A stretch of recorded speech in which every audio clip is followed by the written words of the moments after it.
ಸರ್ಕಾರಗಳು ಯೋಜನೆಯನ್ನ ಮಾಡೋದೇ ಬಡವರಿಗೆ ಅನುಕೂಲವಾಗಲಿ ಅನ್ನೋ ಕಾರಣಕ್ಕೆ. ಆದ್ರೆ ಸಿಕ್ಕಿದ್ರಲ್ಲೇ ಸೀರುಂಡೆ ಮಾಡ್ಕೊಳ್ಳೋಣ ಅಂತ ಕಾಯೋ ಖದೀಮರೇನು ನಮ್ಮಲ್ಲಿ ಕಮ್ಮಿ ಇಲ್ಲ.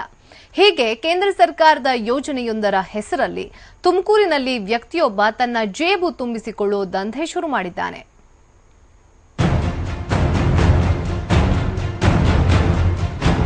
ಪ್ರಧಾನಮಂತ್ರಿ ಆವಾಸ್ ಯೋಜನೆ ಇದು ಪ್ರತಿಯೊಬ್ಬರಿಗೂ ಸೂರು ಇರಬೇಕು ಅನ್ನೋ ಉದ್ದೇಶದಿಂದ ಕೇಂದ್ರ ಸರ್ಕಾರ ಜಾರಿಗೆ ತಂದಿರೋ ಯೋಜನೆ. 2022ರ ವೇಳೆಗೆ ಎಲ್ಲರಿಗೂ ಮನೆ ಒದಗಿಸೋ ನಿಟ್ಟಿನಲ್ಲಿ ಈ ಯೋಜನೆ ಜಾರಿಗೆ ಬಂದಿದೆ. ಆದರೆ ಇದನ್ನೇ ಬಂಡವಾಳ ಮಾಡಿಕೊಂಡು ತುಮಕೂರು ಹೊರವಲಯದ ಹಿರೇಹಳ್ಳಿಯಲ್ಲಿ ಸೈಬರ್ ಸೆಂಟರ್ ಮಾಲೀಕನೊಬ್ಬ ಜನರ ಸುಲಿಗೆಗೆ ನಿಂತಿದ್ದಾನೆ. ಇಲ್ಲಿನ ಪಾಲ್ಕೆರಮ್ಮ ಸೈಬರ್ ಸೆಂಟರ್ ಮಾಲೀಕ ಬಬ್ಲು ಯೋಜನೆಯ ಅರ್ಜಿ ತುಂಬಿ ಇಂಟರ್ನೆಟ್ನಲ್ಲಿ ಅಪ್ಲೋಡ್ ಮಾಡೋಕೆ ಪಡಿತಾ ಇರೋದು ಬರೋಬ್ಬರಿ ₹150. ಅಂದಹಾಗೆ ಈ ಯೋಜನೆಯಲ್ಲಿ ಯಾರಿಗೆ ಮನೆಗಿಲ್ವೋ ಅವರು ಅರ್ಜಿ ಸಲ್ಲಿಸಬಹುದು. ಆದ್ರೆ ಇದ್ಯಾವುದರ ಮಾಹಿತಿಯೂ ಬಬ್ಲುಗಿಲ್ಲವಂತೆ. ಯೋಜನೆ ಏನು ಅನ್ನೋದರ ಬಗ್ಗೆಯೇ ಆತನಿಗೆ ಸರಿಯಾಗಿ ತಿಳಿದಿಲ್ಲ.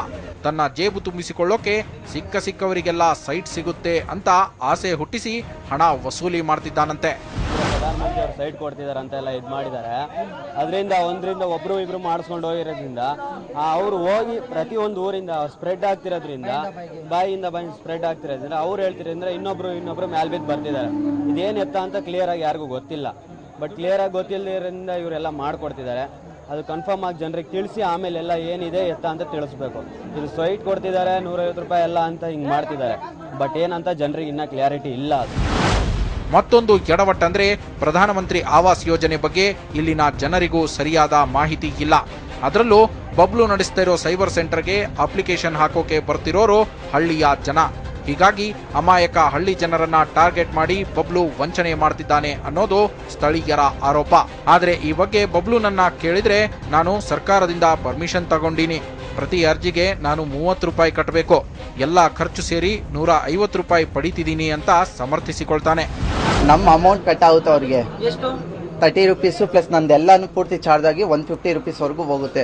ನೆಟ್ ಚಾರ್ಜು ಓಕೆ, ನಮ್ಮ ಪ್ರಿಂಟರ್ದು ಏನಿದೋ ನಮ್ದು ಇಂಕಿನ ಚಾರ್ಜು ಎಲ್ಲಾನು ಅವ್ರು ಕೊಡಲ್ಲ. ಅದು CSC ಲಿಂಕ್ ಅಂದ್ರೆ ಅವ್ರದ್ದು ಲಿಂಕ್ ಅಲ್ಲಿ ಅವ್ರದ್ದು ಅಷ್ಟು ಅಮೌಂಟ್ ಕಟ್ ಮಾಡ್ತಾರೆ. ಹೋಗತ್ತಾಯ್ತಾ? ಪ್ರಿಂಟರ್ದೆಲ್ಲ ಅವ್ರು ಕೊಡಲ್ಲ. ಅವ್ರು ₹30 ನಾರ್ಮಲಿ ಅವ್ರದ್ದೇನಿದೆ ಅವ್ರು ಕಟ್ ಮಾಡ್ಕೊತಾರೆ. ನಮ್ದ್ರಲ್ಲಿ ಎಕ್ಸ್ಟ್ರಾ ಏನ್ ಚಾರ್ಜ್ ಆಗುತ್ತೋ ಅದು ನೋಡ್ಕೊಂಡು ಮಿಕ್ಕಿದ್ದು ನಾವು ಚಾರ್ಜ್ ಮಾಡ್ತೀವಿ. ಈ ಮೋಸದಾಟ 1 ವಾರದಿಂದ ನಡೀತಿದ್ದು, ಯೋಜನೆಯ ಬಗ್ಗೆ ಸರಿಯಾಗಿ ಮಾಹಿತಿ ಇಲ್ಲದ ಸುಮಾರು 200ಕ್ಕೂ ಹೆಚ್ಚು ಜನ ಈಗಾಗಲೇ ಟೋಪಿ ಹಾಕಿಸಿಕೊಂಡಿದ್ದಾರೆ. ಕೂಡಲೇ ಅಧಿಕಾರಿಗಳು ಕ್ರಮ ಕೈಗೊಳ್ಳದಿದ್ರೆ ಅದಿನ್ನೆಷ್ಟು ಜನರಿಗೆ ಈ ಮಹಾನುಭಾವ ಟೋಪಿ ಹಾಕ್ತಾನೋ.